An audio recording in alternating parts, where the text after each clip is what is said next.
Hi అండి, welcome to రుచికాస్ happy home. అందరూ ఎలా ఉన్నారు?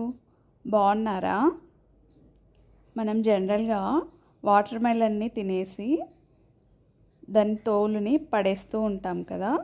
అలా పడేయకుండా ఈరోజు నేను ఒక కర్రీ ఎలా చేసుకోవాలో చేసి చూపిస్తున్నాను.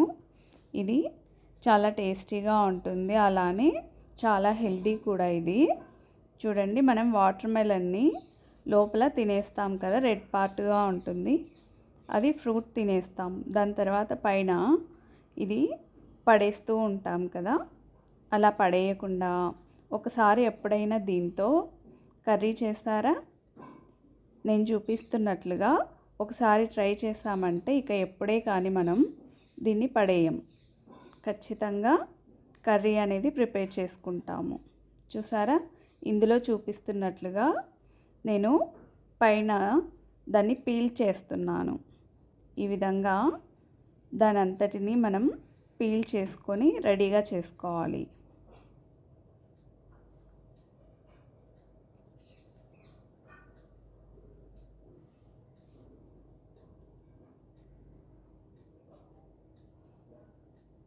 చూసారా, ఇదే విధంగా అంతా క్లీన్ చేసుకున్నాను.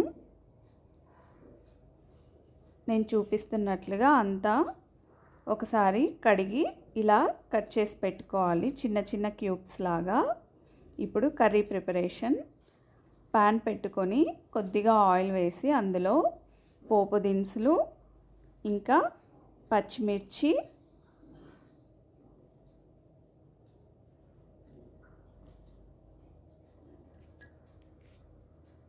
ఆనియన్, కొద్దిగా కరివేపాకు వేసి వేయించుకోవాలి. ఇది బాగా ఎర్రగా అయ్యే వరకు వేయించుకోవాలి. వీడియో అంతటిని స్కిప్ చేయకుండా చూసినట్లయితే కర్రీ ప్రిపరేషన్ ఎలానో తెలుసుకోవచ్చు. ఇప్పుడు ఇందులో కొద్దిగా జింజర్ గార్లిక్ పేస్ట్ వేస్తున్నానండి. మరీ ఎక్కువగా అవసరం లేదు, 1/2 స్పూన్ సరిపోతుంది.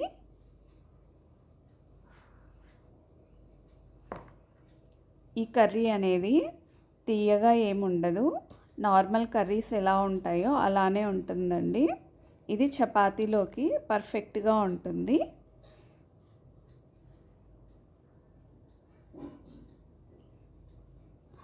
నేను మసాలాని చక్కగా ఫ్రై చేసుకున్నాక ఈ పుచ్చకాయని ఉంటుంది కదా, దాన్ని అందులో వేస్తున్నాను. చూసారా, ఇంత ఎర్రగా అయిపోయిన తర్వాత ఈ వాటర్ మెలన్ పీసెస్ని నేను ఇందులో వేస్తున్నాను. ఇప్పుడు కొద్దిగా పసుపు అలానే ఉప్పు వేసి కలుపుకోవాలి.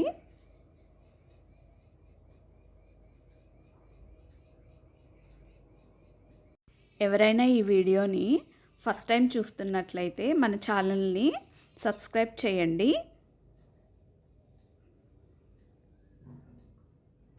ఇది మసాలా అంతా చక్కగా కలిసే వరకు కలిపి ఒకసారి మూత పెట్టుకోవాలి.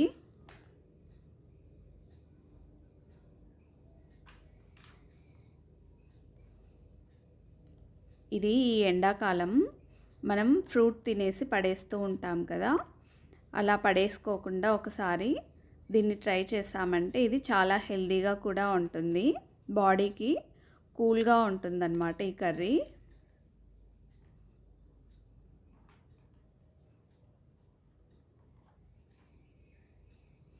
మూత పెట్టి ఒక 5 నుంచి 6 నిమిషాల వరకు ఉడికించుకోవాలి. ఇందులో వాటర్ ఏం వేయనవసరం లేదు, ఎందుకంటే పుచ్చకాయలో నుంచి వాటర్ అనేది బయటకు వచ్చి ఇదంతా చక్కగా మగ్గిపోతుందండి.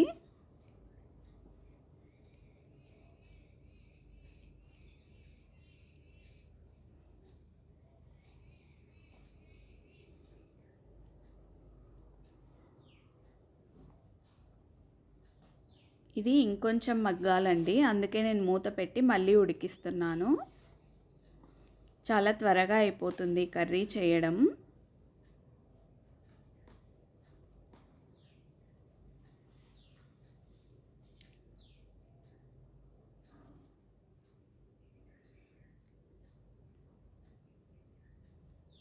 నేను ఇలా నొక్కి చూపిస్తున్నాను చూడండి.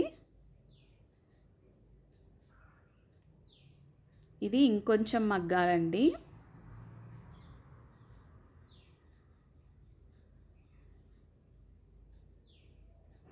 ఇది చాలా మెత్తగా ఇంకా జ్యూసీగా ఉంటుంది కర్రీ. మనం ఒక్క చుక్క కూడా వాటర్ అనేది వేయాల్సిన అవసరం లేదు ఇందులో.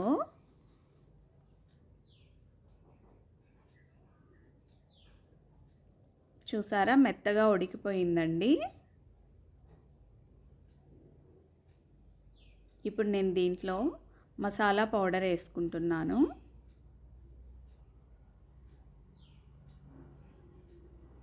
దీనికోసం నేను పౌడర్ని ముందుగానే రెడీ చేసుకున్నాను. ఇది జీలకర్ర, ఇంకా ఎండుమిరపకాయలు, ధనియాలు, కొద్దిగా చెక్క, లవంగా వేయించుకొని పౌడర్ చేసుకున్నానండి. అది వేసేసాను. చాలా లైట్గా వేసుకోవాలి కారం అంతా.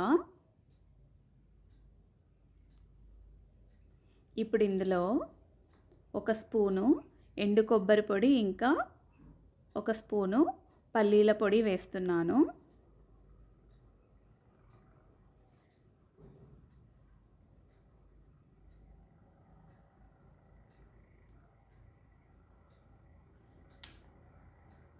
కర్రీ అనేది రెడీ అయిపోయిందండి.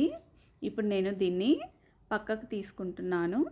వీడియో నచ్చినట్లయితే మీ ఫ్రెండ్స్ ఇంకా ఫ్యామిలీతో షేర్ చేసి లైక్ చేయడం మర్చిపోవద్దండి.